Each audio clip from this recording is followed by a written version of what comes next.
हाँ, सब लोग हो गए ज्वाइन।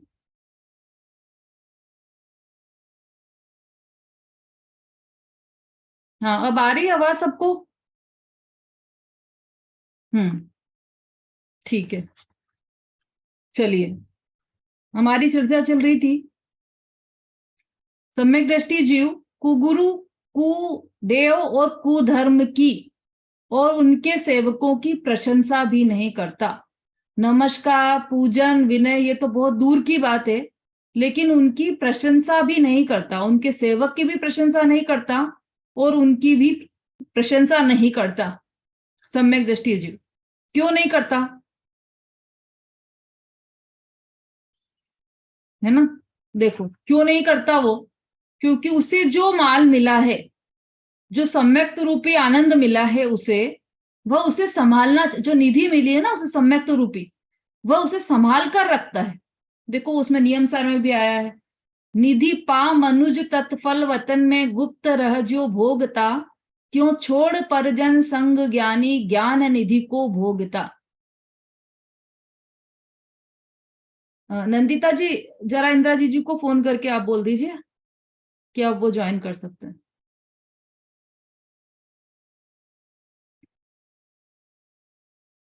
सम्यक दृष्टि जीव को अपनी निधि मिल गई है ना, अब उसे वह संभाल कर रखता है।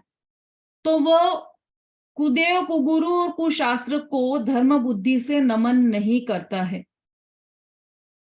ये 6 अनायतन धर्म के दोष कहे जाते हैं। 6 अनायतन, कुगुरु, कुदेव और कुधर्म। उनकी भक्ति, विनय, पूजन ये तो दूर की बात है, लेकिन सम्यक दृष्टि उनकी प्रशंसा भी नहीं करता। यदि सम्यक दृष्टि उनकी प्रशंसा नहीं करता और उनके कुदेव के वहां नहीं जाता, कुदेव कुगुरु के आयतन में नहीं जाता है, तो फिर सबका प्रश्न ये होता है कि वो सबसे मिलनसार कैसे होगा, समाज से अलग कहलाएगा, समाज में अलग छट जाएगा, सामाजिक प्राणी नहीं रह जाएगा। वो सब तो वहां जा रहे हैं, सब जा रहे हैं वहां पर, पूरा समाज जा रहा है वहां पर, जैन समाज भी पूरा जा रहा है, सबकी खूब मान्यता है। अब आप एक अकेले कैसे बच जाओगे? सम्यक दृष्टि जीव अकेला कैसे रह जाएगा? सब जा रहे हैं तो वो तो समाज से अलग छट गया। समाज वाले क्या कहेंगे कि ये अकेले नहीं आए, बाकी तो सभी आए। इसकी परवाह नहीं करता सम्यक दृष्टि जीव। दुनिया तो कुछ भी कहती है, कुछ तो लोग कहेंगे, लोगों का काम है कहना, कुछ भी करें कहेंगे ही सही, जाए तो भी कहेंगे, नहीं जाए तो भी कहेंगे। उसके कारण वो अपनी निधि को व्यर्थ में नहीं गवाते। जो श्रद्धा की जो निधि मिली है, सम्यक श्रद्धा की जो निधि मिली है सम्यक दृष्टि जीव को, उसे वैसे ही नहीं गवा देते, उसकी संभाल करते हैं, उसका ध्यान रखते हैं। इसलिए वह अपनी श्रद्धा को लुटाते नहीं है। तो वह कुदेव कुगुरु और कुधर्म के पास भी नहीं जाते, उनकी विनय भक्ति भी नहीं करते, उनकी प्रशंसा भी नहीं करते, और कुदेव कुगुरु और कुधर्म के जो प्रशंसक हैं, सेवक हैं, उनकी भी प्रशंसा नहीं करते।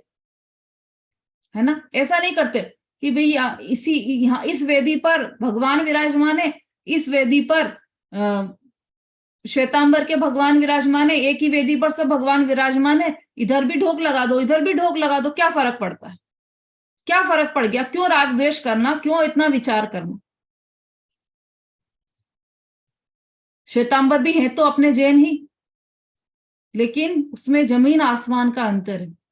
हमारे भगवान वीतरागी भगवान है, और श्वेतांबर के भगवान, उन्होंने राग को ही भगवान मान लिया है, राग सहित देव हैं उनके, जो हम कदापि नहीं मान सकते।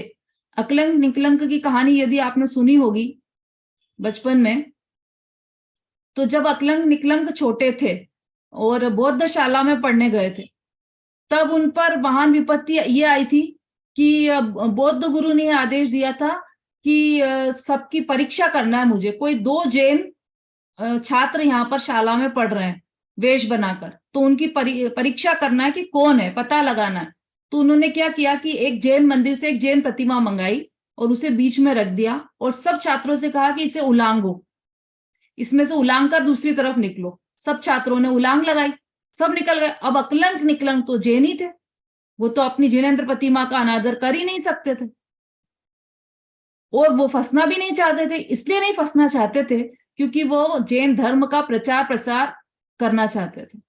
इसलिए वो, उनको अपनी जान की परवाह नहीं थी, क्योंकि निकलंग ने तो अपनी जान गंवाई दी थी, तो जान की बिल्कुल भी परवाह नहीं थी। लेकिन उनको परवाह थी तो इस बात की कि जैन धर्म का प्रचार प्रसार सतत चलना चाहिए, प्रचार प्रसार में रोक नहीं लगनी चाहिए।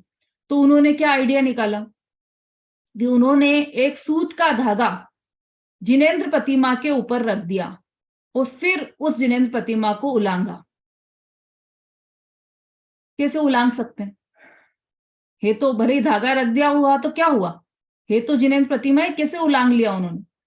कि नहीं, धागा रख दिया तो वह प्रतिमा परिग्रह सहित हो गई, वह जिनेंद्र प्रतिमा नहीं रही, वह रागी प्रतिमा हो गई। हालांकि ये करना उनका नहीं, कोई आदर्श नहीं है कि हम भी ऐसा करने लग जाएं। आदर्श नहीं, तो उस समय की परिस्थिति ऐसी थी कि उनके पास कोई दूसरा चारा नहीं था, तो मजबूरी में उन्होंने ऐसा किया।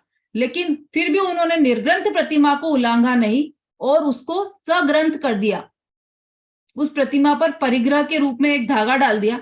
मतलब आप ये देखिए कि एक धागे जितना परिग्रह भी जिनेंद्र प्रतिमा पर हमें बर्दाश्त नहीं है, तो फिर हम पूरे वस्त्र सहित प्रतिमा को कैसे ढोक लगा सकते हैं, कैसे उनका विनय कर सकते हैं, कैसे उनकी पूजा कर सकते हैं? तो हम तो निर्ग्रंथ कुल के हैं, कुंद कुंदाचार्य के आमनाय है ना, जिनेंद्र प्रतिमा पर हमेशा नीचे लिखा हुआ होता है कुंद कुंद आमनाय। हम कुंद कुंदाचार्य की आमनाय वाले हैं। कुंद कुंदाचार्य कैसे थे? निर्ग्रंथ थे, और किसकी पूजा करते थे? निर्ग्रंथ की ही पूजा करते थे। तो हम उन्हीं के आमनाय वाले हैं, उन्हीं का अनुसरण करेंगे, उन्हीं के कुल के हैं हम, कुंद कुंदाचार्य के कुल के ही हैं हम, तो उन्हीं का अनुसरण करेंगे ना। तो हम भी निर्ग्रंथ को ही अपने देव और अपने गुरु मानेंगे। उसके अतिरिक्त तीन लोक में कोई भी हमारे लिए न तो देव है और न गुरु है। निर्ग्रंथ ही हमारे देव हैं और निर्ग्रंथ ही हमारे गुरु हैं। अब रही बात ये कि समाज से हम अलग रह जाएंगे, फिर समाज आ रहा है तो हम कैसे रुक जाएं? तो पहली बात तो ये कि समाज की परवाह करने लायक नहीं है, लेकिन उसमें भी आप कई रास्ते हो सकते हैं।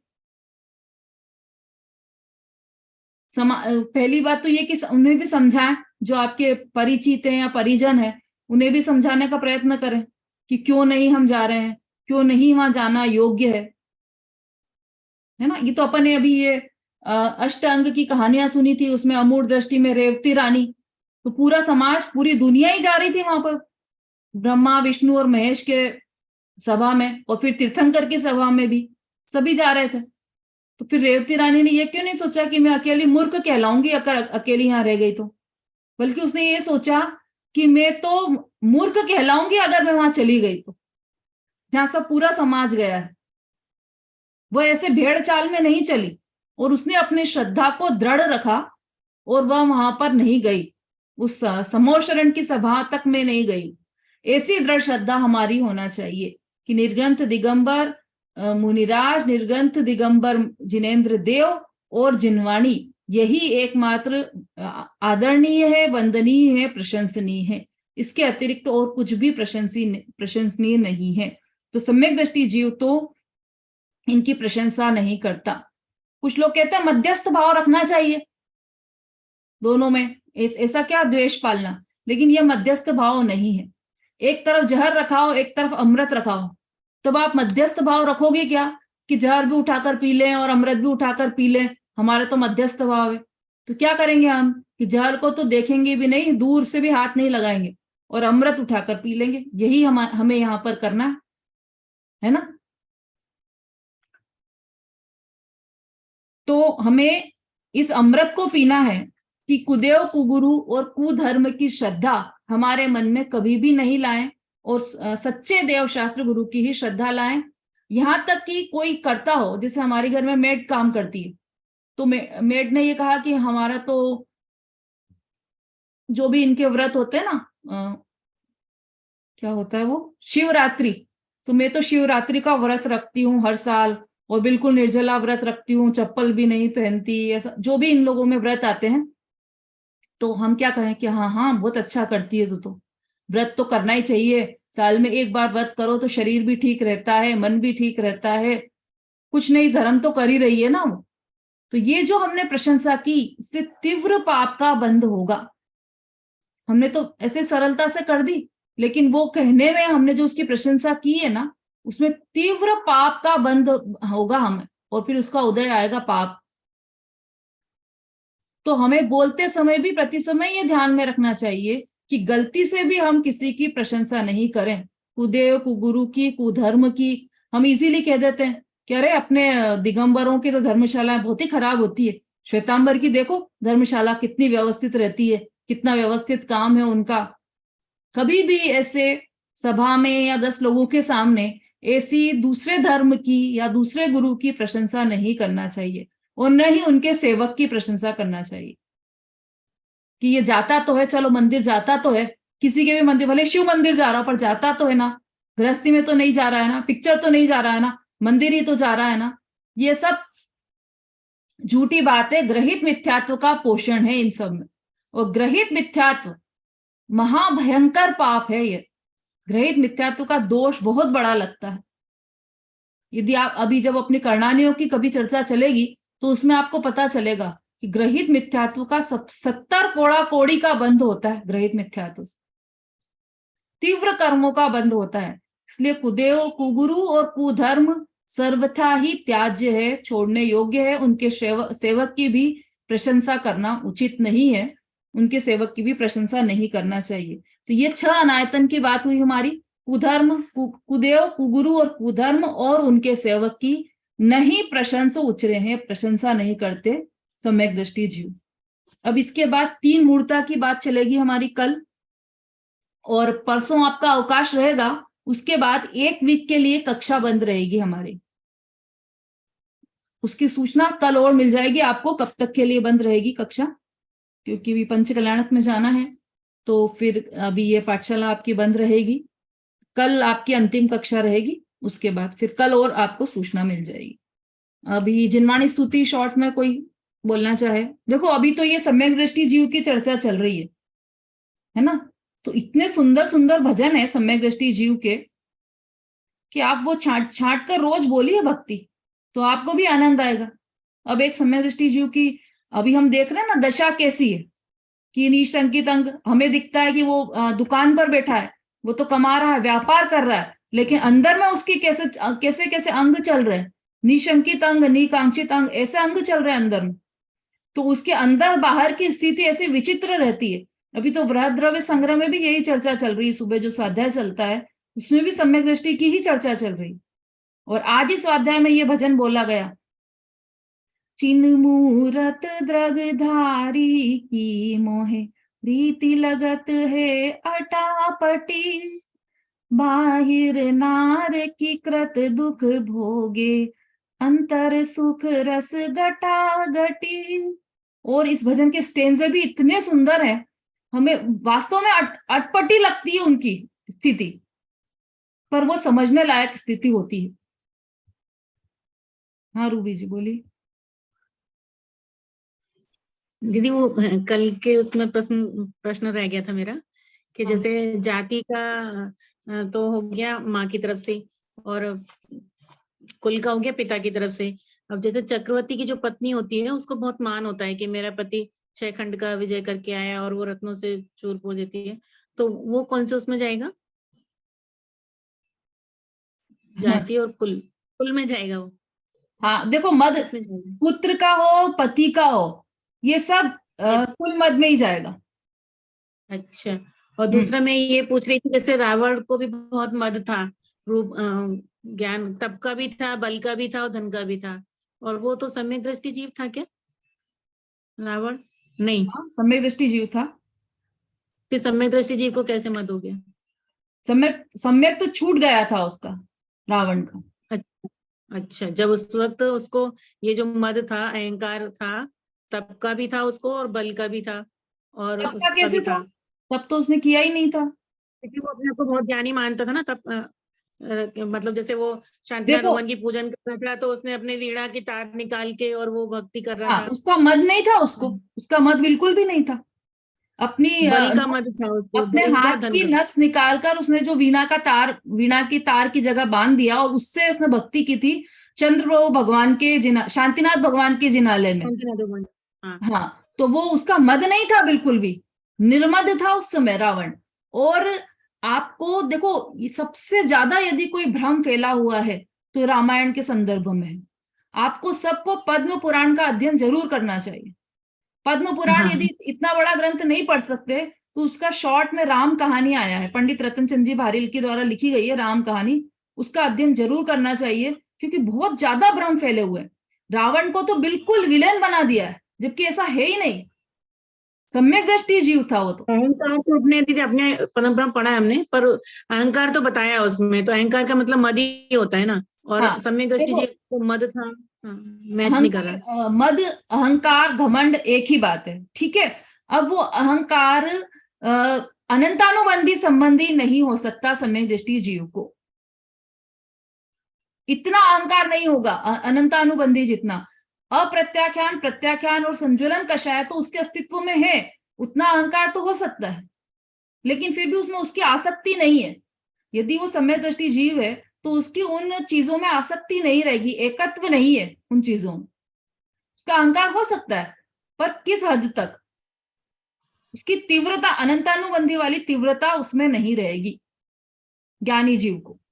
उसको पढ़ना आप वापस पूरा पद्म पुराण को, है ना, हाँ उसमें ठीक है। अहंकार में ये भी लिखा होगा जरूर कि उसकी अनंतानुबंधी संबंधी कषाय जितनी उसकी मद नहीं है, उसको अभिमान नहीं है। और अभिमान हो सकता है ऐसा कि हाँ मैं तो रूपवान हूं, रूप का भी अभिमान हो सकता है। तो ये मतलब ये ऊपरी ऊपरी अभिमान कह सकते हैं उसको सम्यक दृष्टि जीव। अंदर में तो हाँ वो मुझे अपने लगा आप को उसको शरीर धन ही नहीं का, मानते। हाँ मुझे लगा उसको धन का और बल का, दो का अभिमान तो था ही, और पुत्र का भी था, मेरे इतने पुत्र बलवान हैं, इंद्रजीत और समथिंग जो भी, तो उनका भी उसको अभिमान था।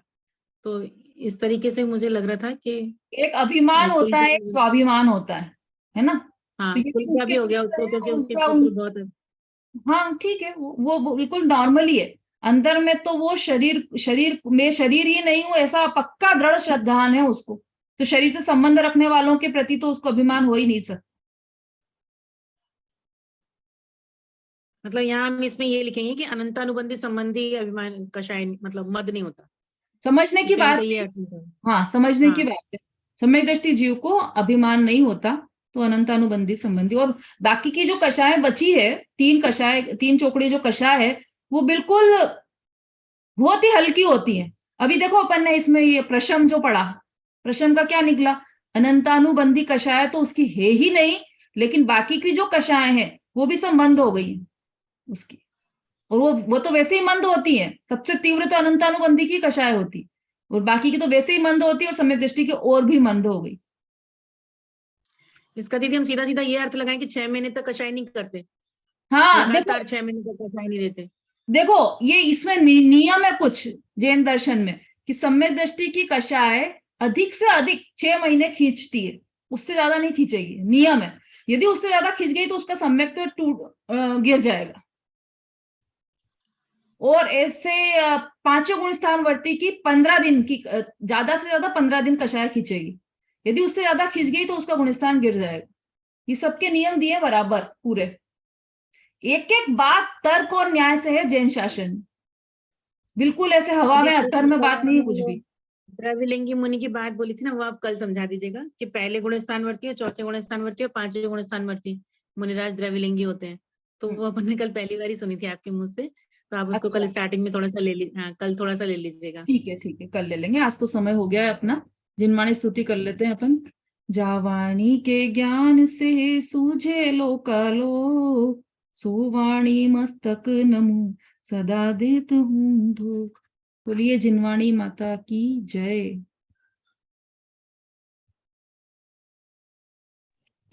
जय जिनेन्द्र दीदी, सभी को जय जय जिनेन्द्र। जय।